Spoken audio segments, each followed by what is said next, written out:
Hola chicos, quinto semestre. Vamos a empezar la clase. Les comentaba muy rápido, es una clase que resume algunas características históricas importantes para entender cómo nos encontramos hoy en la situación de la problemática social. Es un viaje histórico súper largo en muy poco tiempo, por lo tanto vamos a omitir muchísimas cosas, pero vamos a tratar de establecer ciertos elementos fundamentales. Por cierto, les recomiendo un libro que se llama... Déjenme, voy a apagar tanto mi cámara, no se vayan.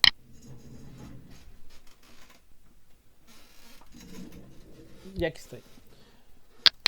Si son más audiovisuales, les recomiendo una serie que no recuerdo si es de History Channel o de Discovery Channel, que últimamente ambos canales ya no hacen cosas muy buenas, pero esta serie sí, que se llama Humanidad, la historia de todos nosotros. Son una serie de documentales, no recuerdo, son como 8 o como 10, en la cual narran el origen de, pues valga la redundancia, de la humanidad y de cómo se fue desarrollando y de cómo grandes personajes y grandes inventos y grandes necesidades fueron moldeando al ser humano.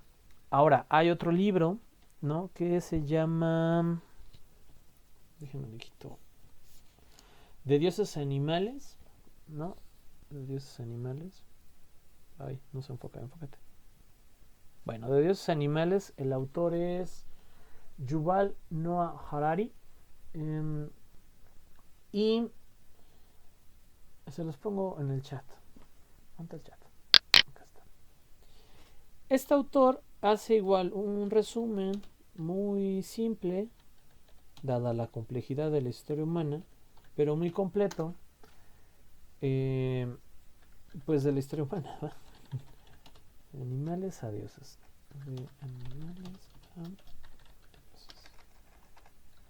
Y quizás les sirva para entender muchas cuestiones, ¿no? Vamos a platicar un poco de lo que he aprendido tanto en el libro como en el documental que les he comentado, como de otros puntos históricos. Entonces, ahora sí, retomando donde iba a empezar la clase y comencé la grabación. ¿Alguien ha escuchado hablar de la expresión modo de producción? Sí, bueno, es un término muy común. Ah, perfecto. ¿Qué significa? Es el proceso de producción, bueno, el proceso de cómo se hace una cosa, cómo se ocupan las materias primas para llegar a algo. Ok. Diana, Montserrat. Eh, bueno, es que me suena más a uno de los temas que abordábamos en primer semestre, a esta relación o la forma en la que se organizan las personas y las actividades económicas dentro de un mismo espacio. Y creo que esto me lleva como a pensar, bueno, es que recuerdo como tres específicamente, bueno, que los modos de producción han cambiado como con el paso del tiempo. Y recuerdo tres que abordábamos mucho, que era como el primitivo, el feudal y el esclavista, algo así, pero no sé si se va referido a eso. Ok, muy bien. ¿Lo vieron en primero entonces? Sí, ¿En qué materia? bueno, con una lectura en el Ay, capitalismo se robotizó su voz un poco. ¿Puede volver a decírmelo?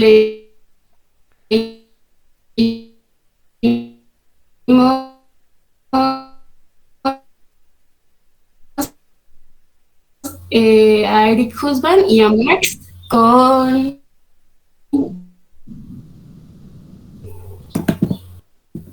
Hola, Hola compañera, ¿me perdón, como escuchas? que se nos labió su conversación. Si quiere va desde cero otra vez.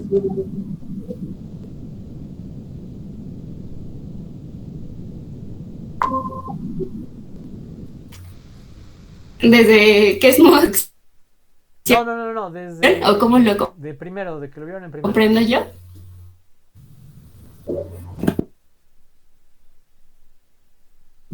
Ah, sí, bueno, decía que leímos a Marx y Husband, me parece que el libro se llamaba así, Formas que preceden a la producción capitalista, y de ahí estudiamos los cuatro modos de producción, entonces por eso más o menos lo relacionaba. Ok, perfecto, sí, está muy bien. Se acerca más lo que comenta usted, compañera. Como consejo para todos, cuando vayan a definir algo, no usen el concepto dentro de la definición. No sé si se acordarán, o bueno, si llegaron a tener ustedes en la primaria y en la secundaria un diccionario, ¿no? Diccionario Larousse casi siempre español, ¿no? Y creo que nunca lo sacamos, pero por algún extraño motivo era requisito traerlo en tu mochila, ¿no? Y en mi diccionario, en el que yo tenía, en la versión que yo traía, una vez se me ocurrió buscar amiba, ¿no? Tantito que es de las primeras palabras porque está en la A, ¿no? Y otra pues porque que es amibas, ¿no? Y amiba me redireccionaba a ameba. Y dije, ok, pues vamos a buscar qué es ameba. Y ameba me redireccionaba a amiba, ¿no? Entonces en ninguna de las dos venía una definición de lo que es. Entonces, por ejemplo, a ver, ¿qué es un carro? Ah, pues un carro es eso que se mueve muy duro, ¿no? O sea, no, o sea, ¿qué es analizar? Ah, pues es cuando analizas por partes, o sea, me explico, aguas, no puede ir el concepto dentro de la definición. ¿Qué es globalización? Ah, pues es el proceso mediante el cual todo el globo forma una acción, ¿no? Globalización, o sea, aguas con ese estilo de referencias. Tampoco definan con otro concepto, ¿no? ¿Qué es globalización? Ah, pues es globalismo. Ah, ok, o sea, no. ¿Qué es urgente? Ah, pues ¿qué es emergente? O sea, no. ¿De acuerdo? ¿Qué es sostenible? ¿Qué es sustentable? O sea, no. Un concepto no puede definir otro. Entonces, las definiciones tienen que ser claras, concretas, ¿no? Ahí como nota para ustedes. Muy bien, su compañera lo dijo muy bien. No sé si la lectura sea nueva, pero en años anteriores sus compañeros no me habían sabido decir como una respuesta tan buena. Efectivamente, cuando pensamos en el ser humano, siempre existe como dos grandes corrientes de verlo, ¿no? El creacionismo y la evolución darwiniana. En el creacionismo, pues es la historia que ustedes quieran de cualquier religión, ¿no? En la cual Dios o los dioses crean al hombre, ¿no? En el darwinismo como tal, pues es una adaptación constante de las especies hasta evolucionar en lo que hoy somos nosotros, que técnicamente estamos catalogados como Homo sapiens sapiens, ¿no? O sea, 2 veces sapiens. Que eso de los sapiens ante la pandemia ha quedado un poco a debatir, pero bueno, biológicamente así está catalogado. Hágale una pausa ahí, creacionismo, ¿no? Evolucionismo, como dos corrientes de vida. Hay muchas formas de adquirir conocimiento. Parte de esto lo verán en la tarea. La mejor forma probada es a través del método científico, ¿no? O sea, eso que ni qué. Si tú quieres generar conocimiento, la mejor forma de hacerlo es a través del método científico. A través de una hipótesis, a través de una observación, de una muestra, de una experimentación, de una comprobación, ¿no?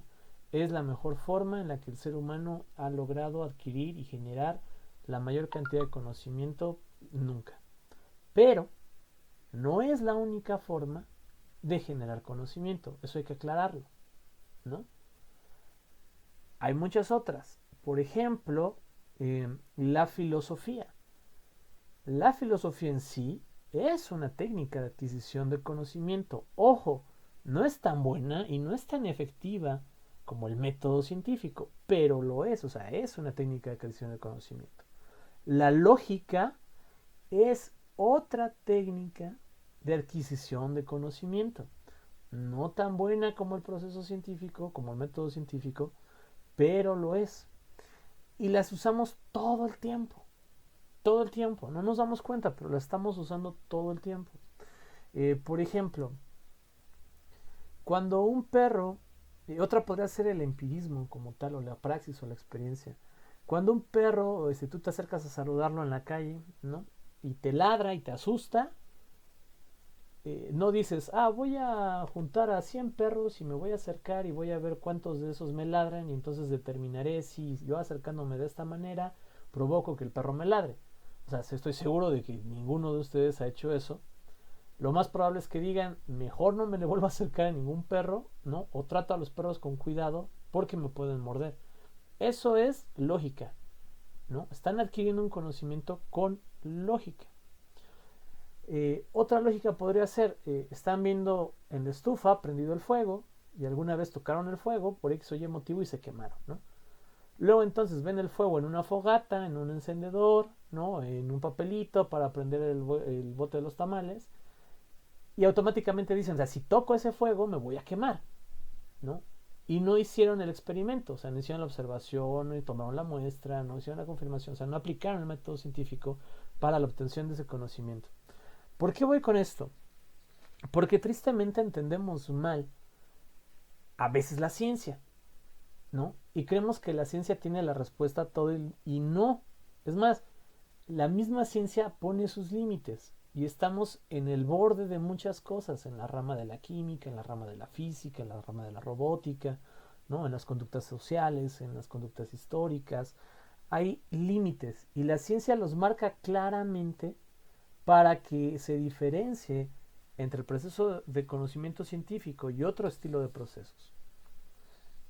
Vuelvo a repetir, la mejor forma de adquisición de conocimiento es la ciencia, es el método científico, la mejor.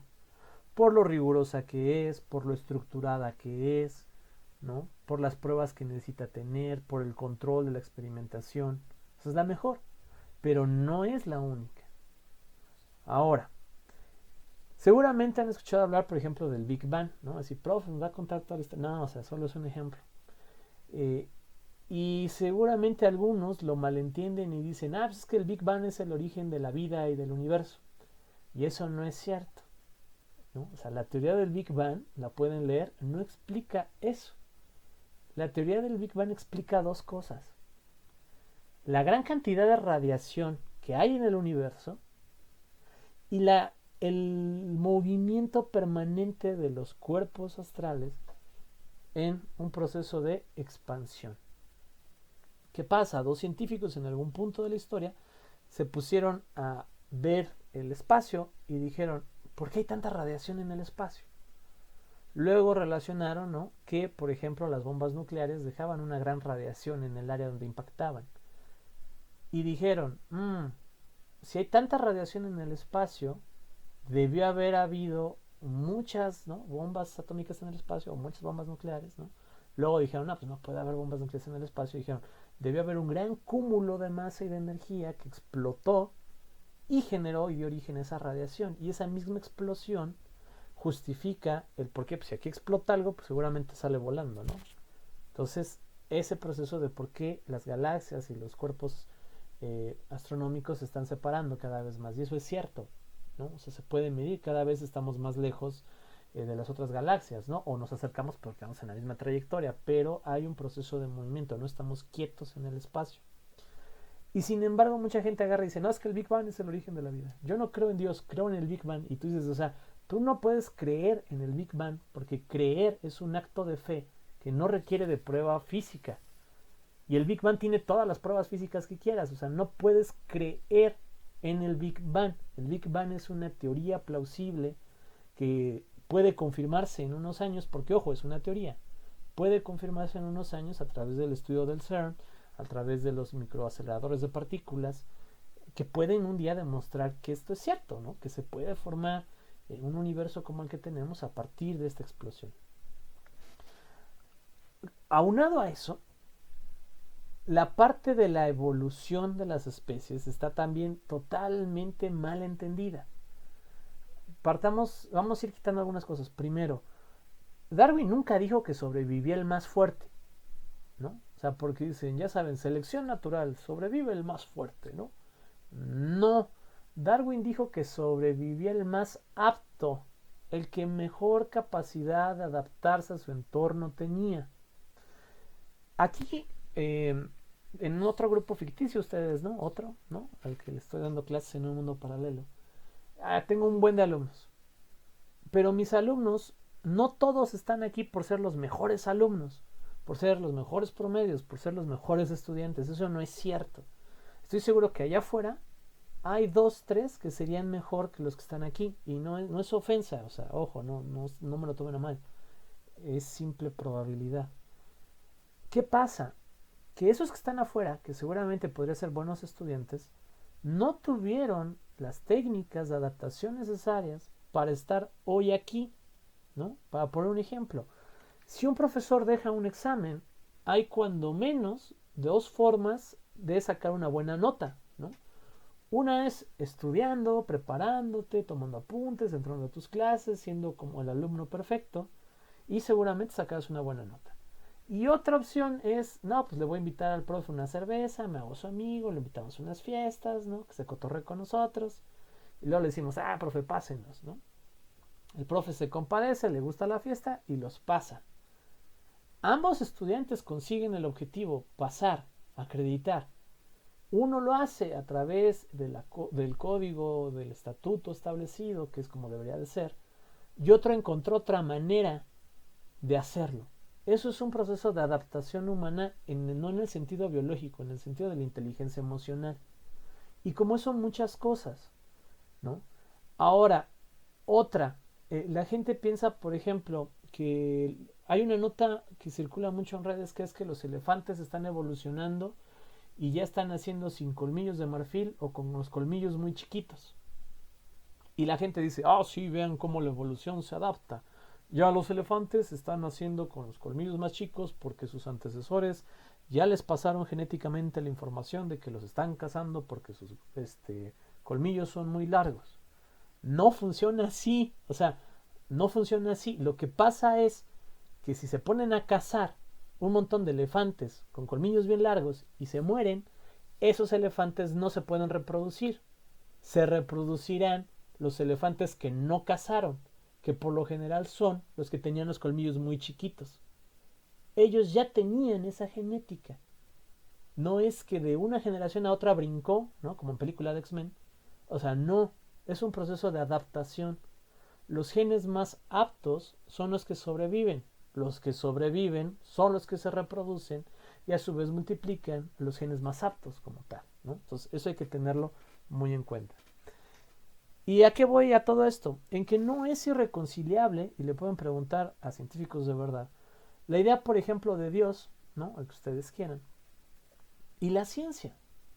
No es irreconciliable el asunto, ¿no? Ahí se los dejo como tal.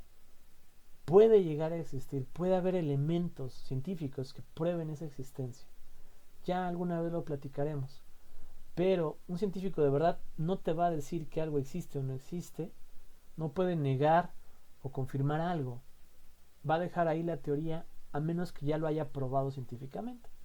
Científicamente no está probada la existencia de Dios.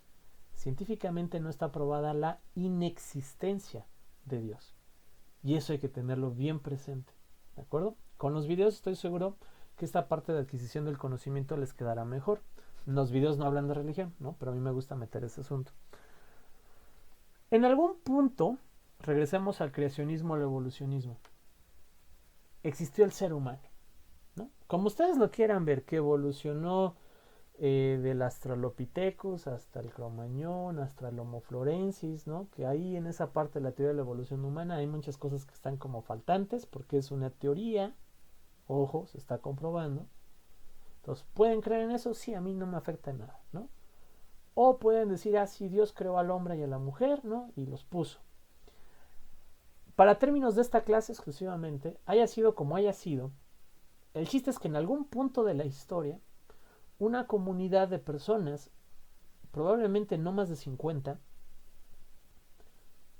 se identificaron como iguales o crecieron como iguales y se dieron cuenta de quiénes eran ellos y quiénes eran los otros. Que para hablar de estos términos está muy bueno un autor que se llama Albert Camus y tiene un libro tiene un relato, un cuento que se llama, no es cuento, es un ensayo que se llama El extranjero, si no me equivoco. Muy bueno. Porque cuando tú defines a qué grupo perteneces,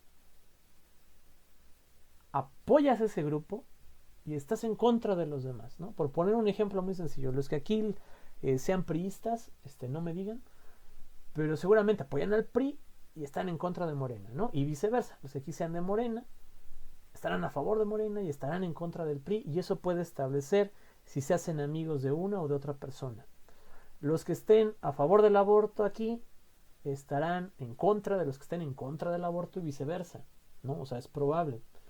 El grupo A contra el grupo B, ¿no? Primero rojo contra primero azul. Las Chivas contra el América. Mexicanos contra Estados Unidos, ¿no? Pachuca versus el resto de los municipios. O sea, no es que nos agarremos a cuchillazos, ¿no? Pero entendemos quién soy yo y quiénes son nosotros, ¿no? O sea, todos somos México, sí. Tanto yo como el que viene de Ciudad de México a robar, técnicamente sí, ¿no? Pero el de Ciudad de México es de Ciudad de México y es ladrón, y yo soy de aquí y no lo soy, ¿no? O sea, son ejemplos, no es que así lo sea. Ellos dijeron, nosotros somos algo, no sabían muy bien qué, seguramente, no lo podrían quizás expresar, pero si hay algo que va a definir a la especie humana por encima de todas las demás, es algo extraordinario que ninguna otra criatura tiene en esta faz, que se llama lenguaje. Y un lenguaje está constituido tanto por sonidos como por señas, como por un código. ¿Quién quiere participar en una dinámica?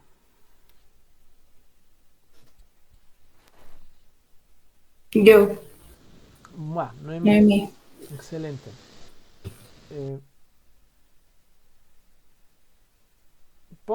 Hágame una pregunta, la que usted quiera, y me pone atención.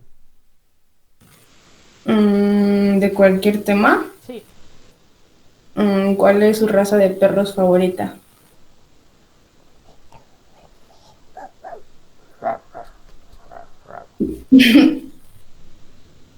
¿Me entendió? No. Hágame otra pregunta. ¿Cuál es el sabor de helado que más le gusta?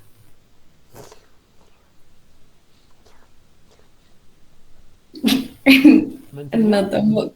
Ok, No. otra pregunta. ¿Qué prefiere? ¿El frío o el calor? Ok, el frío. Ok, excelente, muy bien, compañera. A ver, aquí vamos con partes. Eso es parte del lenguaje, de nuestro lenguaje, ¿no? O sea, si yo de repente me pongo así muy serio y les digo,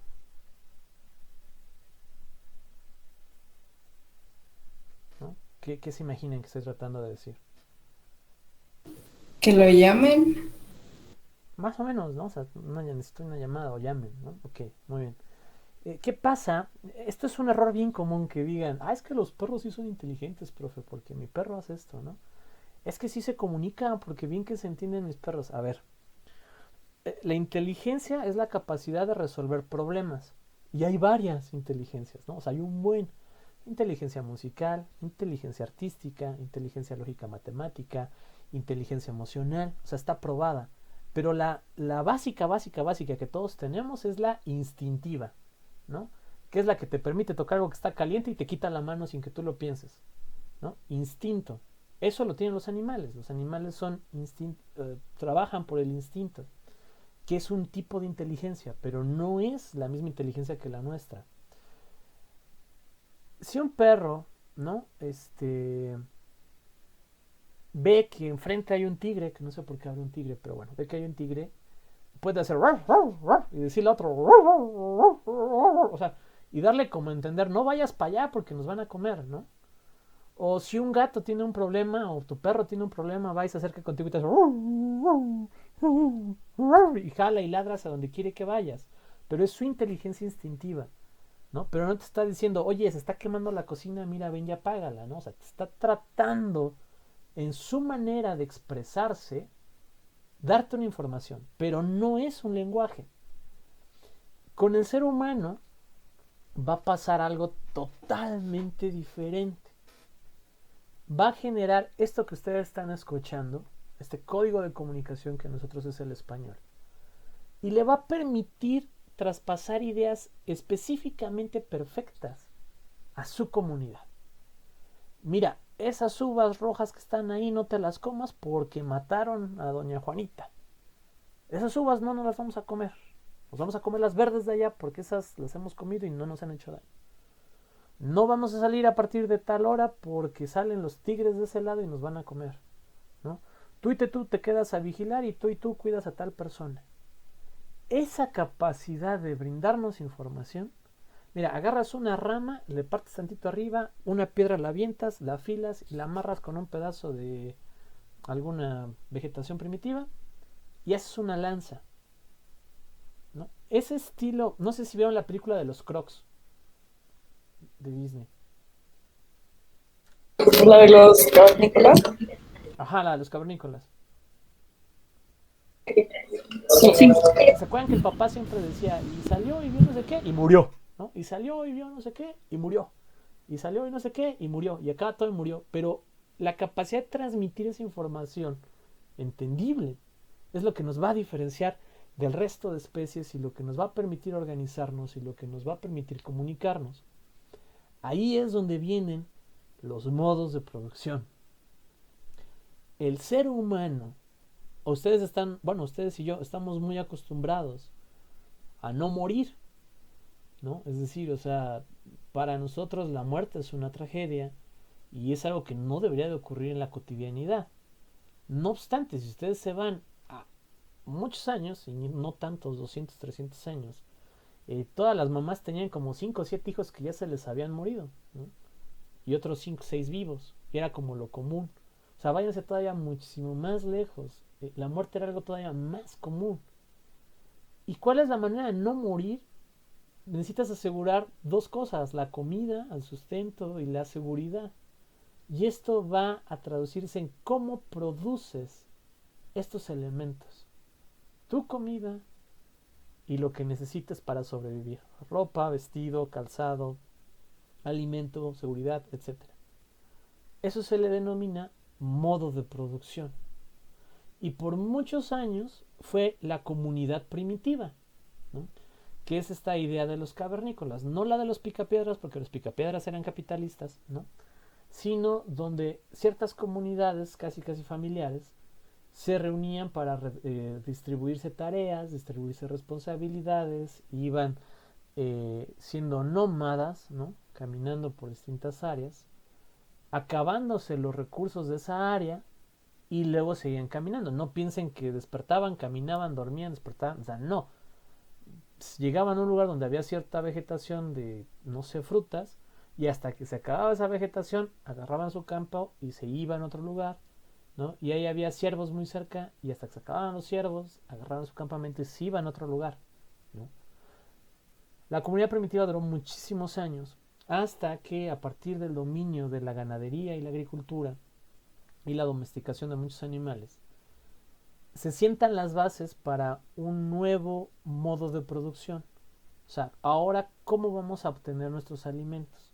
Antes era a través de la organización en comunidad, ¿no? Distribución de tareas, pero ahora estamos cultivando y tenemos más de lo que nunca hemos tenido.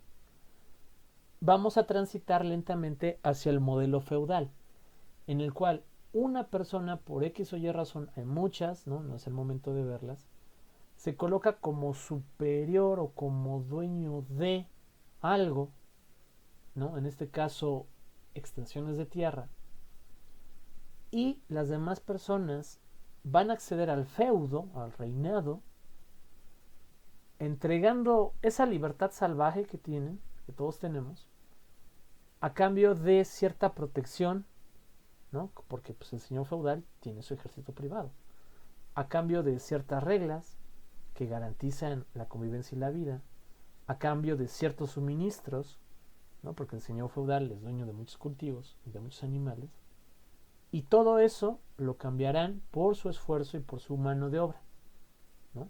De ahí vienen los siervos, y tienen que entregar un tributo, una leva, siervo de leva, ¿no? Al señor feudal. En algún punto de la historia, no en todos lados, en algunos lugares, el feudalismo transitará al esclavismo, sobre todo Roma y Grecia, aunque también se da en otros lugares. Pero aunque hubo esclavos en muchos lugares, la diferencia es que para las sociedades griegas y romanas, y se incluye la egipcia, pero es que hablar de Egipto es hablar de muchas cosas, el trabajo es visto como algo malo, como algo puerco, como algo cochino, ¿no? O sea, que solo hacen los seres más bajos, ¿no? O sea, los seres más evolucionados, más altos, nos dedicamos a la filosofía, a pensar, a resolver los problemas de la cosa pública, a la política. Y los esclavos son los que trabajan, son los que hacen las calles, son los que cultivan el campo, los que crían los animales. O sea, son los trabajos despreciables para ellos, ojo, para ellos en esa época. Esa es la diferencia, que ellos sí usaban esclavos única y exclusivamente para su sistema de producción, basado en esclavos. Mientras más esclavos tenías, más producías. En otras partes del mundo había esclavos, pero no estaban pensados netamente para producir, ¿no? Mientras que estas sociedades sí se basaron en el esclavismo para su producción.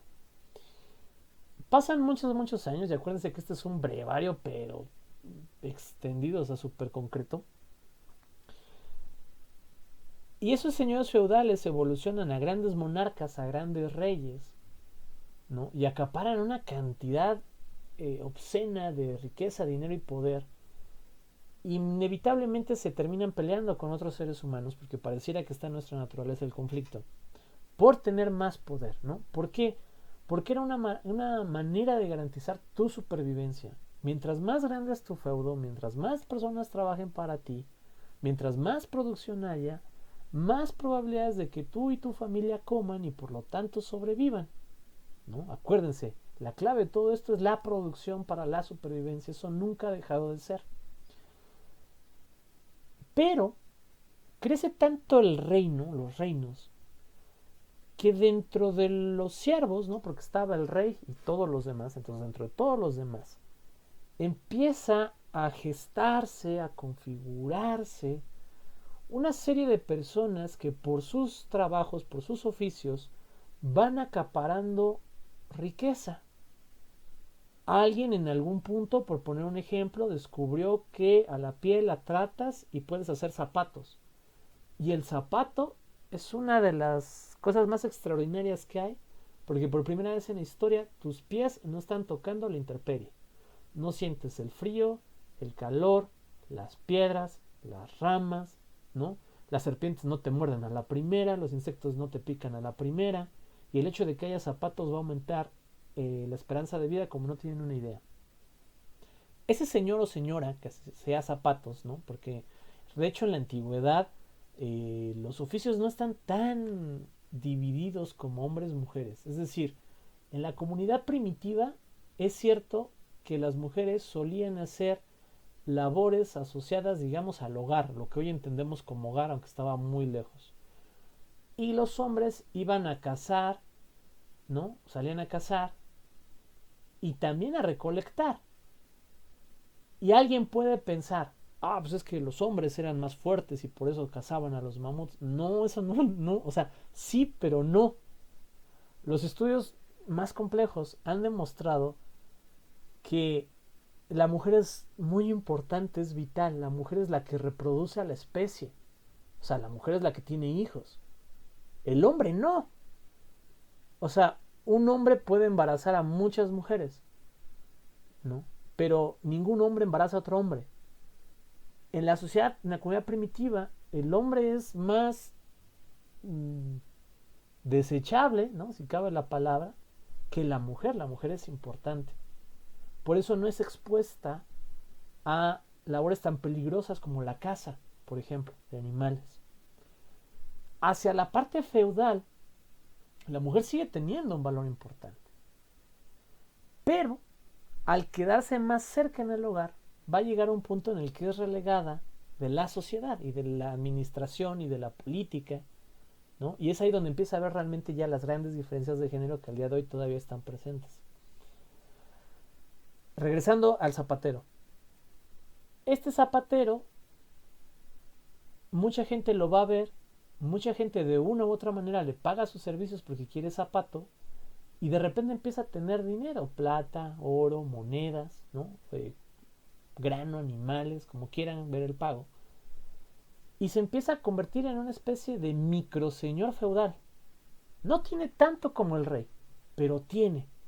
Y hasta se puede dar el lujo de contratar a otros siervos para que hagan más zapatos, o se puede dar el lujo de contratar a pequeños soldados para que sean su guardia personal y lo protejan. Y así como el zapatero, ¿no? El que hace arcos, el que hace muchas cosas, es decir, poco a poco ciertas personas con ciertos oficios empiezan a acumular riqueza, como tal, ¿no? Provisión como tal. Y ellos van a conformar algo que se le denomina clase aburguesada, no burguesía, clase aburguesada. Y el rey se da cuenta de esto. El rey es cualquiera, sucedió casi en todos lados. Y los va a ir privando. Pues me tienes que pagar impuestos. Pues me tienes que dar esto. Pues me voy a llevar a una de tus hijas. Pues te voy a quitar el taller. Y en algún punto, esta clase aburguesada dice, bueno, ¿y por qué me va a quitar mis cosas? Y empiezan, al mismo tiempo, al ya no tener que trabajar ellos, porque contratan a otras personas, empiezan a pensar más sobre la vida, a filosofar más sobre el ser humano, su propósito, etcétera. Y llegan a la conclusión de que el rey y él no son diferentes, que ambos sangran, que ambos son seres humanos, y que por lo tanto él puede tener lo que tiene el rey. Y se da cuenta de que el rey nunca va a aceptar esto, en la mayoría de los casos nunca se aceptó por parte de la monarquía. Y voltea a decirle al obrero, al siervo, oye, tú y yo somos explotados por esta persona, por el rey, porque él acapara, porque él tiene los impuestos, porque él manda, no nos toma en cuenta, y nosotros somos iguales porque somos humanos. Y esa clase aburguesada, con el vulgo, con el pueblo, un día quitan al rey como tal. Y se acaba la monarquía, y con la muerte de la monarquía, los modos de producción feudales se agotan. Y a partir del modelo económico, que es diferente del mercantilismo, de comerciar entre estas clases aburguesadas, va a darse origen al capitalismo, que es el modo de producción que reina actualmente en la mayoría del planeta. El capitalismo se basa en un principio, esa es pregunta de examen, ¿no? O sea, ¿cuál es el modo de producción de la actualidad? Capitalismo. ¿Qué es el capital? Esa es otra pregunta de examen. El capital es la acumulación de insumos, herramientas o instrumentos o máquinas o muebles cuyo uso no representa un desgaste inmediato. De nuevo, el capital es la acumulación de bienes cuyo uso no representa un desgaste inmediato. Por ejemplo, si yo tengo aquí una impresora, no se las voy a mostrar, pero aquí a mi lado, imagínensela, hay una impresora. Esa impresora tiene tinta, tiene hojas. Las hojas, yo puedo tener 1000 hojas aquí acumuladas, ¿no? Las hojas no van a ser capital, porque cada vez que yo uso una hoja, se desgasta y no la puedo volver a usar. La tinta no es capital, porque cada vez que yo le mando la orden de imprimir, pues se desgasta esa tinta, se va acabando. Pero la impresora en sí mismo puede imprimir, yo creo que hasta 1.000.000 de hojas, y no le va a pasar nada, mientras se le dé el uso correcto. Mi impresora es un capital, es un bien que me sirve para producir. ¿De acuerdo? El capitalismo es la acumulación de capital. Ese mismo zapatero, ¿no? Cambiémoslo a telar o a telas, tiene un telar. Ese telar, la máquina, es el capital. Y de repente vende tanto, lo hace también, que compra otro telar y le paga un siervo para que haga ese telar, porque no puede tener 2 telares al mismo tiempo. Le va tan bien que compra otros 2, compra otros 2, compra otros 2, y de repente ya monta una fábrica de 10 telares con 10 trabajadores. Y él es el capitalista, acumuló capital para producir. Hay un momento muy raro en la historia de la humanidad en el que surge y se demuestra que hay otro modo de producción, aparte del capital y de los ya conocidos, que es el comunismo. El comunismo es la producción de las cosas comunes o del bien común. El problema es que ni la Unión de Repúblicas Socialistas Soviéticas, ni China, ni Corea del Norte implantaron un sistema de comunismo puro. Ellos más bien implantaron un sistema de capitalismo restringido. ¿Por qué no es un sistema de comunismo puro? Porque no es cierto que había una repartición equitativa de bienes, porque no es cierto que todos trabajaban en la producción de los bienes, Y porque sí es cierto que había esferas de poder, gente adinerada, cúpulos, ¿no? Clase privilegiada. No eran comunes ellos cuando implantaron ese sistema. Sentaron las bases teóricas, las bases filosóficas, pero yo en lo particular pienso que nunca realmente se pudo llevar a cabo un modelo de producción o un modo de producción comunista. No confundir con socialismo. El socialismo es un modelo económico o modelo político, no un modo de producción.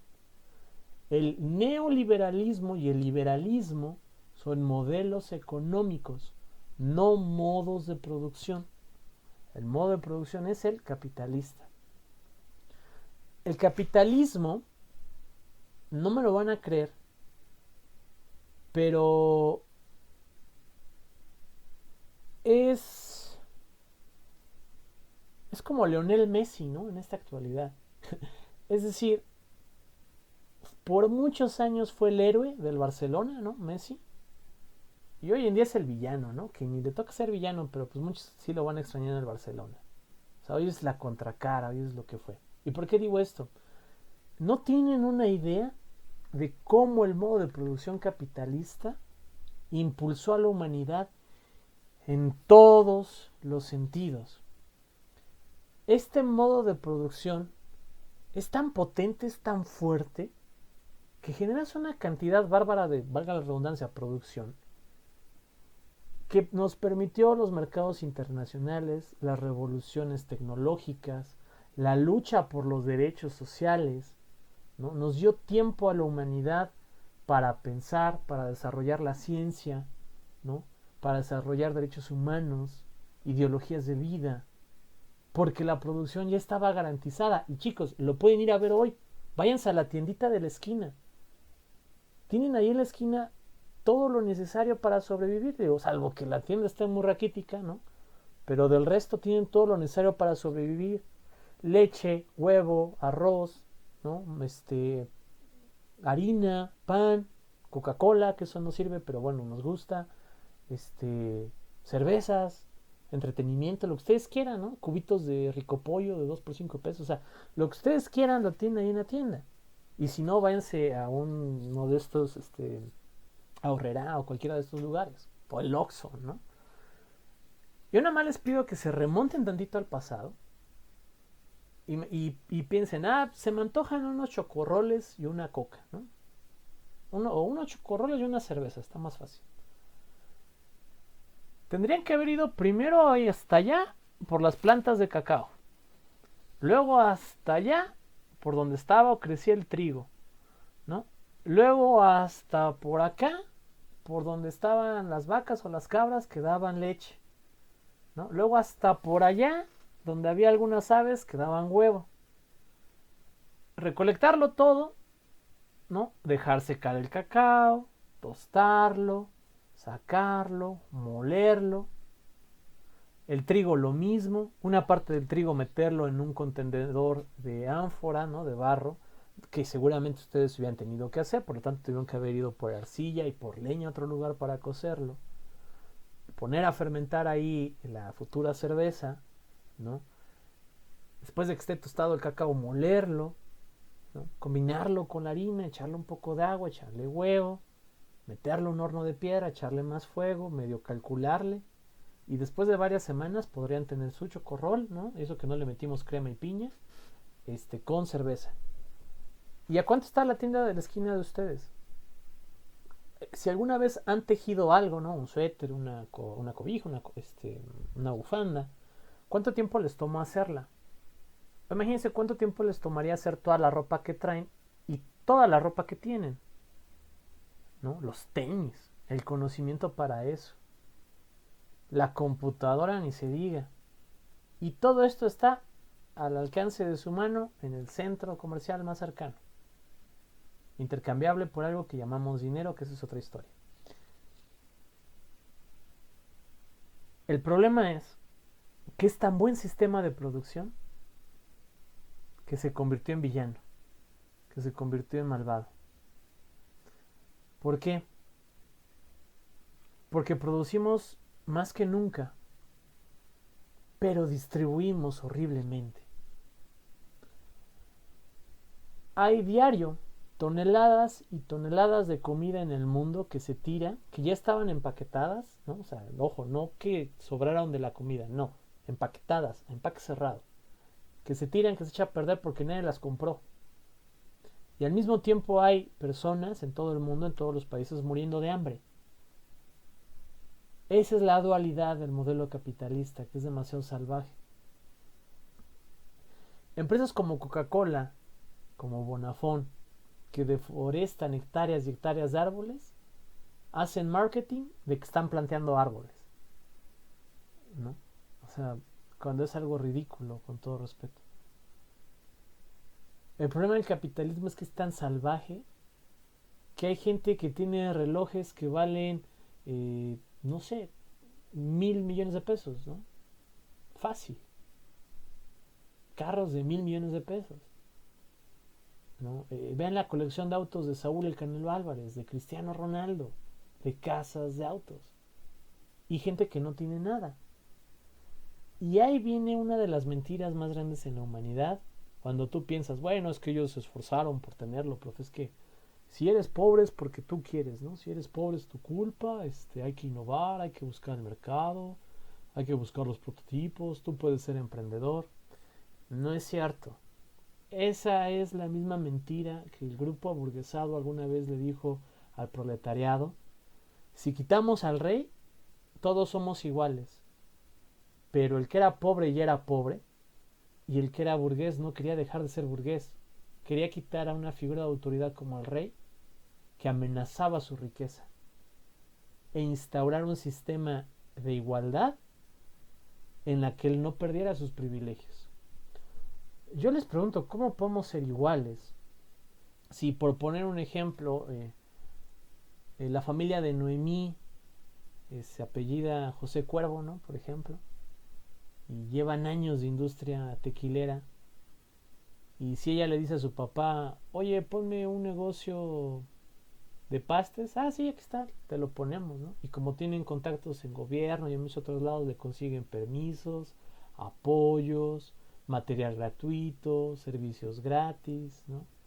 Y en cambio, si yo digo, quiero poner unos pastes, voy primero a ver qué local voy a rentar, cuánto me van a cobrar el permiso de salubridad, en cuánto sale un horno, cuánto me va a cobrar interés el banco. No somos iguales, partimos de condiciones ampliamente diferenciadas. Si todos los pobres pudieran dejar de ser pobres, pues ya no existirían, ¿no? O sea, uno no se levanta con el pensamiento, hoy quiero ser pobre, ¿no? O sea, no, al contrario.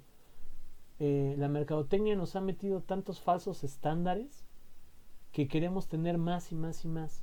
Más teléfonos, más casas, más celulares, otro corte de cabello, otro color de pelo, los dientes más derechos, más chuecos, dependiendo de dónde estén. Las cejas más largas, más cortas, ¿no? Los hombres más, menos músculos, las mujeres también, más, menos amigos, ¿no? Tantos seguidores, ir a tantos lugares, viajar a tantos publicar que estoy en tal lugar, publicar que estoy en esto otro, más fiestas.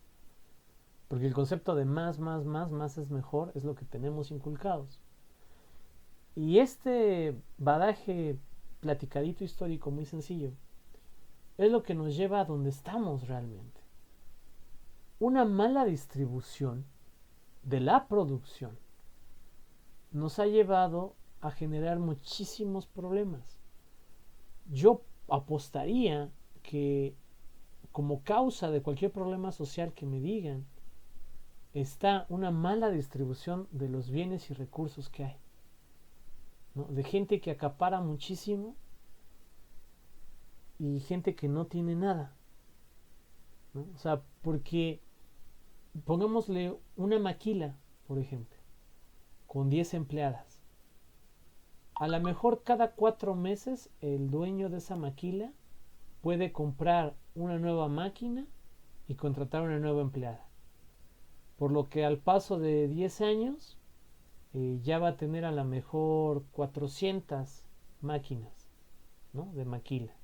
Y ganando muchísimo más, obviamente. Con el salario que gana una de sus empleadas, después de esos 10 años, igual y todavía no le alcanza ni para comprarse una máquina industrial. Entonces, no, chicos, no somos iguales. No partimos de condiciones iguales. No ser iguales no nos hace más ni nos hace menos, nos hace diferentes. Y eso es algo que la humanidad no ha querido, bueno, en términos generales no suele ver. No somos iguales. Ustedes no tienen mis valores, ni yo tengo todos los de ustedes. Podemos compartir algunos. No tenemos los mismos principios, no tenemos los mismos sueños. No tuvimos el mismo origen. Ya desde ahí. Y desde ahí cambió todo. No sufrimos los mismos traumas, no vivimos en los mismos lugares, no tuvimos los mismos padres. Es obvio que no vamos a ser buenos en todo o en lo mismo que otros, ¿no? O sea, si vamos, por ejemplo, a Groenlandia, que creo que está llena de hielo por todos lados, yo estoy seguro que ahí todo el mundo sabe esquiar, ¿no? O más o menos sabe esquiar. Y que seguramente han salido buenos deportistas invernales de ahí. Pero vénganse a México, ¿no? Y díganme cuántos deportistas de nieve tenemos, ¿no? En Quintana Roo, que es un buen de calor, en Chiapas. Pues ninguno, ¿por qué? Porque, bueno, a lo mejor alguno, pero muy perdido por ahí, porque las condiciones de donde habitamos son diferentes. A ver, ¿por qué aquí entre ustedes no hay, salvo que yo me equivoque, alguien que ya tenga su empresa desde la prepa, ¿no? Y ya sea millonario y invierta en la bolsa? Porque eso no es algo que les hayan inculcado. Seguramente en su casa privilegiaron ante todo la educación, el que se prepararan, el que estudiaran una licenciatura. Y la opción de no quiero estudiar no era válida, porque el que no estudiaba era flojo. Esa era la percepción de nuestros padres, de nuestros abuelos, en muchos casos. ¿Por qué los ricos son ricos, no? Es por sus contextos. Es cierto que hubo gente pobre que se hizo millonaria, pero supo estar en el momento, o mejor dicho, estuvo en el momento adecuado. Hay una mujer en China que le llaman, no me acuerdo cómo le dicen, pero ella fue de las primeras mujeres que se puso y fundó a hacer una compañía de reciclaje. Ella era pepenadora, o lo que nosotros entendemos como pepenador de basura, y juntaba el cartón y muchas otras cosas y las revendía y hizo un dineral. Pero eso se debió en parte a las restricciones comerciales que tuvo China en algún punto, ¿no? A que ninguna otra persona se le ocurrió esa idea en ese momento, ¿no? A que no la asaltaron, a que no la mataron, a que no la violaron. Y por eso logró tener esas cosas. Pero no podemos hacerlo todos. O sea, vamos todos a reciclar y nos quitamos la lata, ¿no? Si uno de nosotros reciclara solo, juntaría a lo mejor, no sé, 1,000 pesos. Divídanlo entre los 19 que estamos aquí. Ni de a 200 pesos, ¿no? Ni de a 100 pesos. Entonces cierran los mercados, ¿no? Hay un matemático que se llama John Nash, que es premio Nobel de Economía. Hay una película de Russell Crowe que se llama Una mente brillante, que habla sobre él. Él explica muy bien, o sea, si todos vamos a hacer lo mismo, nos estorbamos y la ganancia se reduce.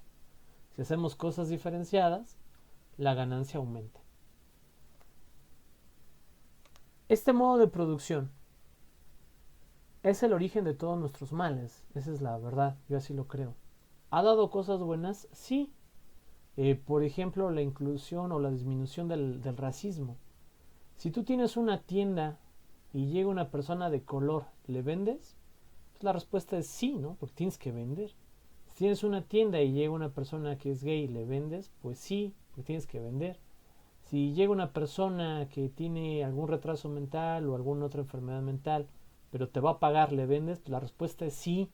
O sea, sí, ¿no? O sea, si ustedes están vendiendo algo, realmente poco les va a importar quién lo compre, se lo venden.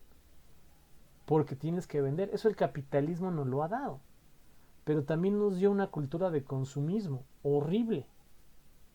Nunca estamos satisfechos, nunca estamos conformes, siempre sentimos que falta, nos sentimos menos. ¿no? Y esas son cosas que van mermando en la mente, que van mermando en la capacidad de las personas, que los van frustrando, que les van generando insatisfacción y que también dan origen a muchos problemas familiares. Y los problemas familiares a su vez se reproducen en el resto de la sociedad. En fin, espero que haya quedado este badaje por la historia de la humanidad muy rápido, muy sencillo, muy concreto, muy específico, bien asimilado por parte de ustedes, porque a partir de ahí vamos a retomar lo de la globalización y vamos a ver cómo la intensificación de esas relaciones sociales ha generado muchas problemáticas y ha generado en nosotros una percepción y una filosofía de vida que desde mi punto de vista está errado y que es una filosofía que te lleva con mucha facilidad a la depresión, a la angustia, a la insatisfacción, a la tristeza y sobre todo que te vuelve autómata, es decir, te hace manipulable. Yo comentaba, cuando creo que todavía no estábamos grabando, que la gente que dice es que con la vacuna te van a poner ADN, que te va a hacer un robot y vas a votar por Morena, ¿no? Entonces, no manches, o sea, yo creo que todos tienen ahí a la mano algo como esto, ¿no? Que es un teléfono. Y seguramente que han elegido seguir a ciertas personas en Instagram, Facebook o Twitter o alguna otra red social. Y lo que ellos dicen, consumen y hacen tiene una influencia en ustedes, ¿no? Y antes del celular estaba la televisión. O sea, ¿cuántos de sus familiares más grandes no le creían todo lo que decía López Dóriga, todo lo que decía Carlos Loret de Mola, todo lo que decía Jacobo Saludowski? Y se lo creían, ¿no? Hubo pánico porque el chupacabras estaba atacando en México, ¿no? O sea, y se lo creían. Realmente el problema de la humanidad es que no todos tienen la posibilidad de realmente estudiar. Y no la tienen porque hay acaparación de los recursos.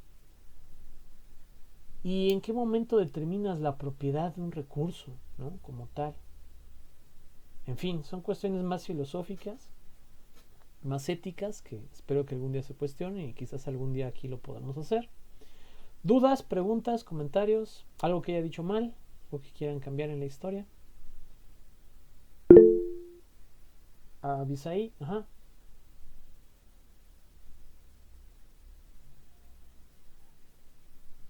Me está escribiendo, ¿verdad? ¿Alguien más?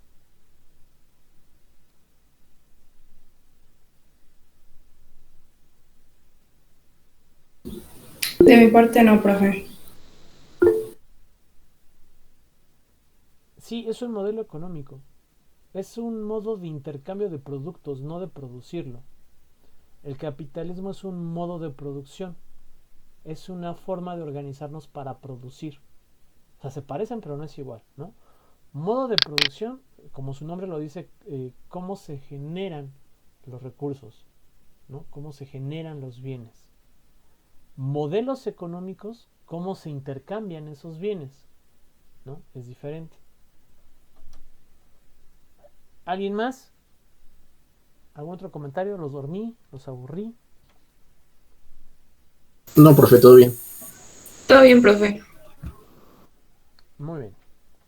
Vamos a dejar aquí la grabación.